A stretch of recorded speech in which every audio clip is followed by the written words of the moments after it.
wealthiest place in the world. It's not China, it's not Dubai, it's the graveyard. Because in the graveyard, you will find inventions never invented, businesses never erected, songs never sung, books never written, ideas never nurtured, people never realized. But you want to know something else? You're not in the graveyard yet. We get one life, and every passing moment, we will never get back again. The problem is, you think you have time. Stop wasting your life.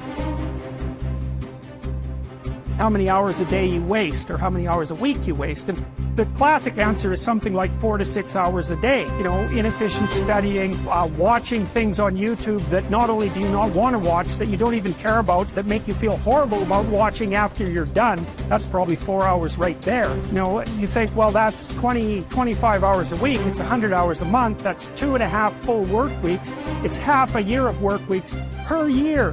And if your time is worth $20 an hour, which is a radical underestimate, it's probably more like 50 if you think about it in terms of deferred wages.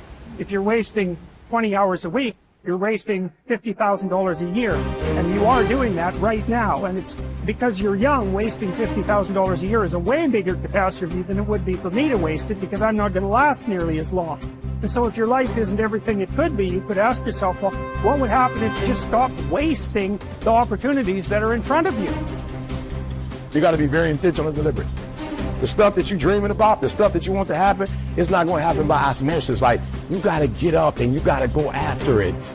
And what the devil wants you to do, what the enemy wants you to do, is get distracted and focus on stuff you shouldn't be focusing on. He wants you to stay in bed. What he would love to do is for you to waste these next 2 or 3 weeks. People spend time waiting for when the time is going to be right. They're waiting for the pieces to fall into place. They're waiting for the planets to align. They're waiting for everything to be all set. It's not going to happen. You want to know when the time is right? The time is right now. All you have to do to kill procrastination is just start. More active and commendable still is the person who is waiting for the daylight and intercepts the first rays of the sun. Shame on him who lies in bed dozing when the sun is high in the sky, whose waking hours commence in the middle of the day. You have to dedicate every breath, every ounce of energy, and every thought and effort that you possibly have in your heart to becoming what it is you want to be. Because nothing great comes from a position of comfort. Everything worthwhile, everything that is great comes from being in a position of uncomfortable. Nothing worthwhile is easy to get. Everything's going to make you uncomfortable. Get used to it. And if you can get used to being uncomfortable, your limits are non-existent. Everything strives to become all it can possibly be, and that striving to become is what discipline is all about. Disciplining ourselves to fulfill our natural potential to become all that we can be. And finally, discipline attracts opportunity. Opportunity is always looking for ambition and skill in action. Discipline taps the unlimited power of commitment. The human will in action, driven by inspiration, enticed by desire, tempered by reason, guided by intelligence, can bring you to that high and lofty place called the good life. Discipline, those unique steps of intelligent thought and activity that put a lid on temper and a faucet on courtesy, that develop positive and control negative, that encourage success and deter failure, that design lifestyle and control frustration, that enhance health and curb sickness, that promote happiness and manage sadness.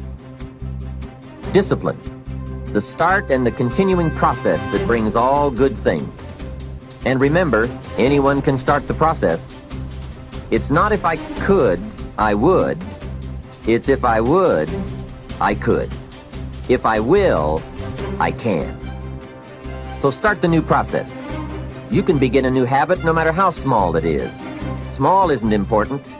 Whether or not you start and whether or not you continue are all that is important. And don't be deluded by an affirmation. Only affirm what you are truly prepared to do. Many of us delude ourselves with our words into believing that we're making changes and making progress, when in fact our daily activity is taking us in the exact opposite direction of our affirmations. Why would you walk in the opposite direction of your dreams? The man dreams of wealth and walks daily towards certain financial disaster. The man wishes for happiness and thinks the thoughts and commits the acts that take him to certain despair. So to have a prosperous life, start a prosperity plan. To become wealthy, start a wealth plan. Remember, you don't have to be wealthy to have a wealth plan. A person with no means can have a rich plan. If you are ill, start a health plan. If you don't have energy, start an energy plan. If you don't feel good, start a feel-good plan. If you're not smart, start a smart plan. If you can't, start a can plan. If you haven't, start a have plan. Anyone can. Even a bad person can start hearing good messages and reading good books. Recognize that the start of the better life, the happy life, the wealthy life, is today. This is exciting. Both the process and the result can begin today. Start the new journey today. If you think of a new idea, today is the day to begin the discipline of putting that idea into action. Set this day up as a long, busy, exciting start for your new life.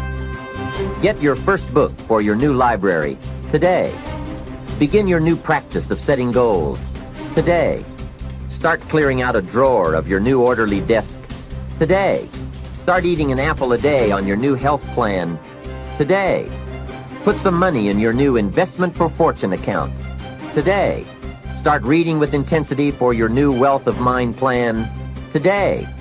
Write a postponed letter today. Make a delayed telephone call today. Pick up your camera and take a picture of something to start your new treasury of photographs today.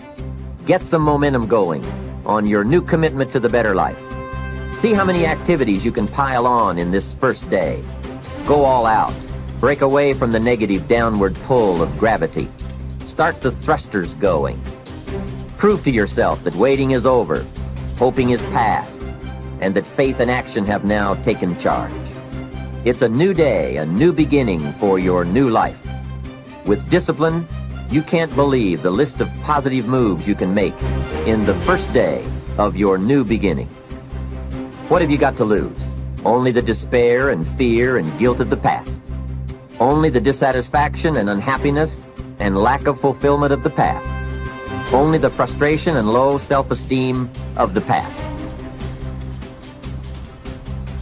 Don't let yourself forget how many doctors have died, furrowing their brows over how many deathbeds, how many astrologers after pompous forecasts about others' ends, how many philosophers after endless disquisitions on death and immortality, how many warriors after inflicting thousands of casualties themselves, how many tyrants after abusing the power of life and death atrociously, as if they were themselves immortal. How many whole cities have met their end?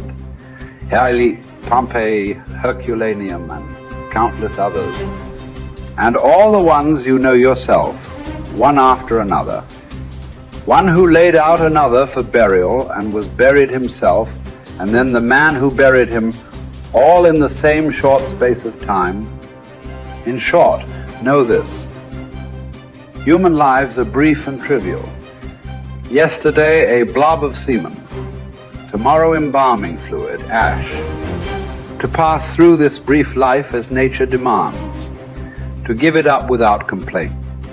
Like an olive that ripens and falls. Praising its mother, thanking the tree it grew on. If you do the task before you, always adhering to strict reason with zeal and energy, and yet with humanity, disregarding all lesser ends and keeping the divinity within you pure and upright, as though you were even now faced with its recall. If you hold steadily to this, staying for nothing and shrinking from nothing, only seeking in each passing action a conformity with nature, and in each word and utterance a fearless truthfulness, then the good life shall be yours. And from this course, no man has the power to hold you back. Soon you'll be ashes or bones, a mere name at most. And even that is just a sound, an echo. The things we want in life are empty, stale and trivial.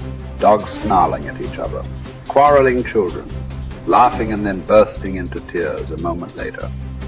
Trust, shame, justice, truth, gone from the earth and only found in heaven. Why are you still here? Sensory objects are shifting and unstable. Our senses dim and easily deceived. The soul itself a decoction of the blood.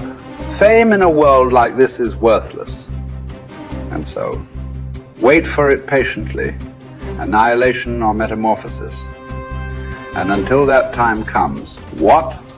Honor and revere the gods. Treat human beings as they deserve. Be tolerant with others and strict with yourself.